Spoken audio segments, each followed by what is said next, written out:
Good evening, Fambulem.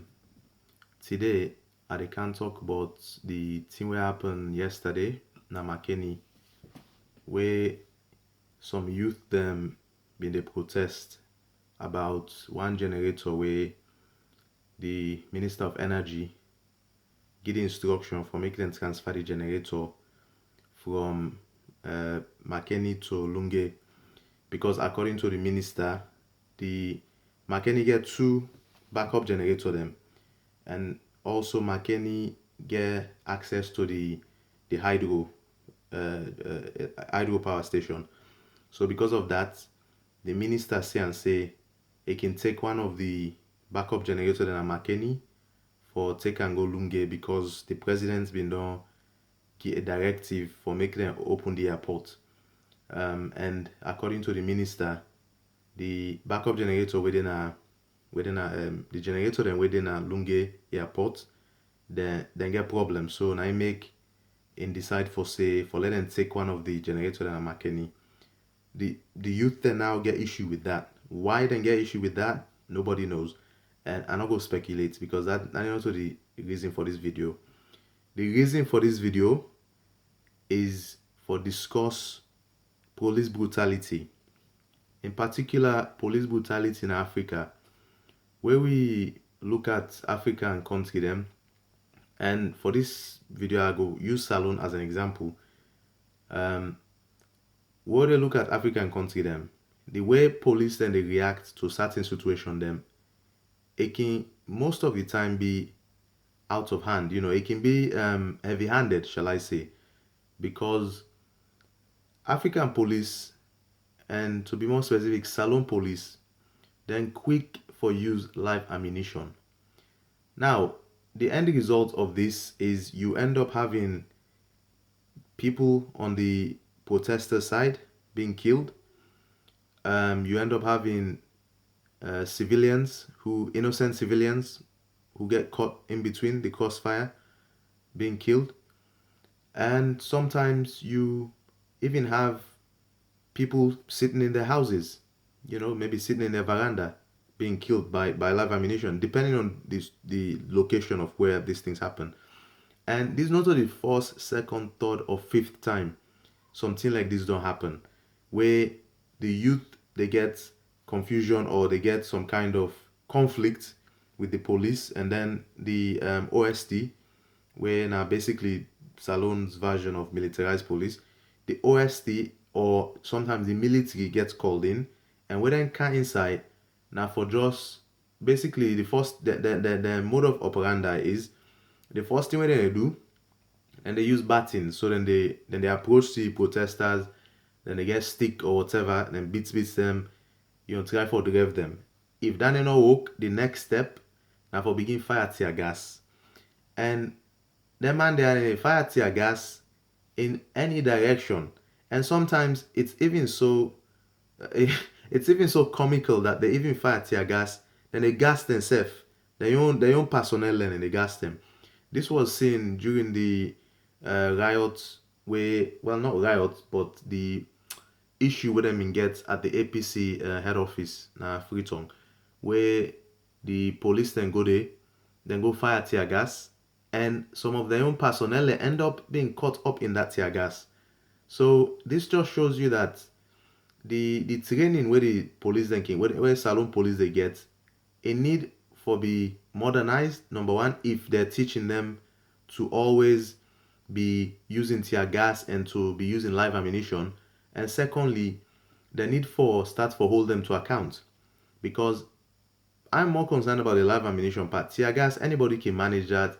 Yeah, you either run water, you go begin cough. But at the end of the day, you go recover. The vast majority of people recover from that. Some people can get allergic reaction to tear gas. So unfortunately, some people then can die.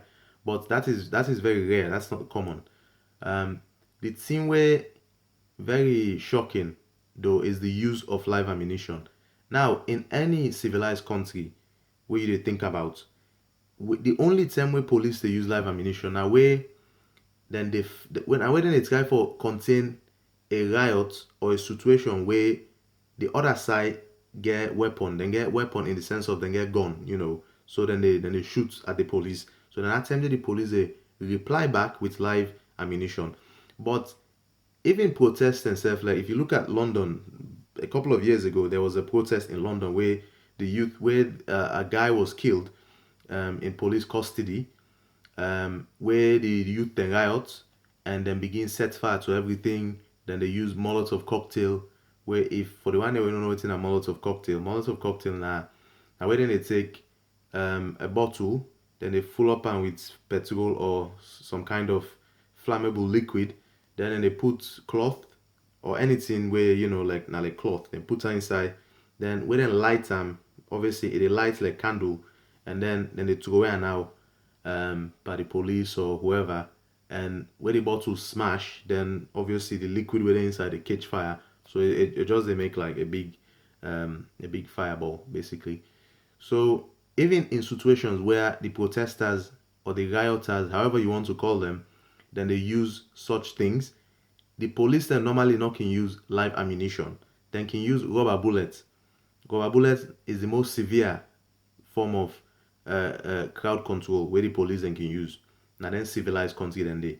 But in terms of Africa, now this is not just Salone. You look at Nigeria, if you look at Ghana, if you look at Gambia, and the same thing, or Uganda or Kenya, African police them quick for use live ammunition by their own civilians. And the thing is, nobody talks anything about it. Nobody says anything. But now for let somebody in America gets killed by the police, like this George Floyd incident will happen, then you go begin see the president of this African country going on social media talking about Black Lives Matter, or you will begin see the vice president or a minister, going on Twitter or going on Facebook talking about, oh, Black Lives Matter. But does Black Lives really matter? Do these people see how hypocritical they are? Where inside their own country, police they shoot unarmed civilian, they kill them, okay, and nothing happens. Nothing happens. You never hear about it. The police will not get reprimanded. The police will not face any disciplinary action. It just gets forgotten about. And people act shocked when they see these videos going about of people laying in the streets shot by the police. And they're shocked by it. But at the end of the day, it's unlike say Saloman or Africa man or black man for that matter, then get a short memory, because then they only remember something where happened, and they remember let me say up to 1 week. After that, everybody forgets about it. This is just the way it is. And I make we continue for the students in there, they go on and on and on. Every time where the youth them get grievance with the government or with the way things are going, then the youth then go in the streets to protest, whether violently or non-violently. That's not the point. The point is that the police then they use heavy-handed tactics for maintain their unrest there. Live ammunition at Tinway, it is very severe because, as you can see in the videos, then where they go around, it kills people. It's something that police don't normally use in a civilized country. Police do not use live ammunition. That is like the last resort. They don't use live ammunition. So, but Africa, that is it. It seems to be the first port of call in terms of police tactics. The first thing when they begin to begin shoot carelessly, which leads to, unfortunately, a lot of people getting killed. And it doesn't have to be that way. It does not have to be that way, because in Africa, it's unlike say, according to the so-called constitution, you get rights for protest. You get rights for go to the streets and protest your grievances. But if you do exercise that your rights say, you will end up getting killed, or you'll end up getting in a situation where you're badly damaged by the police and nobody says anything about it, because it's unlike say black lives only matters where now it's man kill black man. But where black man they kill black man, nobody talks about Black Lives Matter. So this is just the hypocrisy that a lot of people they're not one for call out. They're not one for call them out because that same way it's not easy for call out. Because when you state the obvious, there will be a lot of people that will be against you. There'll be a lot of people So at the end of the day, if Black Lives Matter, then we go for make them universal. We go for make them so that it don't matter if na white man or na black man kill black man. Black Lives Matter is Black Lives Matter. Because according to una own logic, or the one way when they talk nothing but the issue that way they go on, Black life only matters when it is taken by somebody who not black. And that is not correct. That's not the correct way to see things. So Nanande me want for discuss this net here.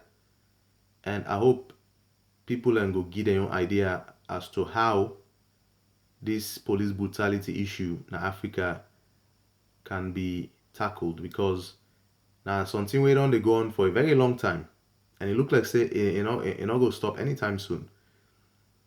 It look like say it not go stop anytime soon because African governments they're out of control.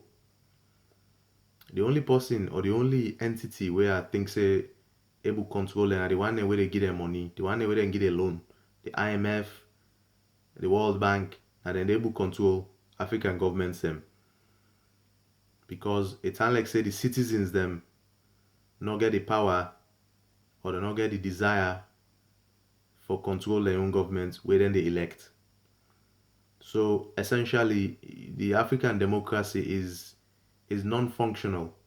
It is just a facade because the whole point of democracy is by the people for the people.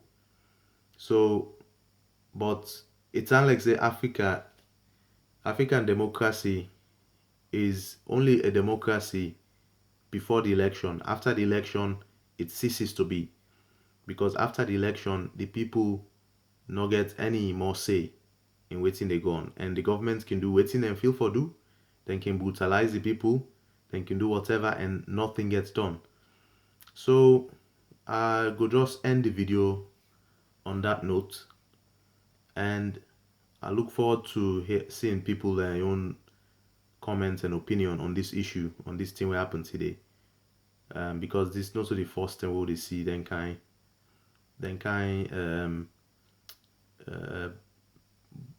brutal response there from the police. So that is it for me, and I hope so now I'll go get a good evening. So take care.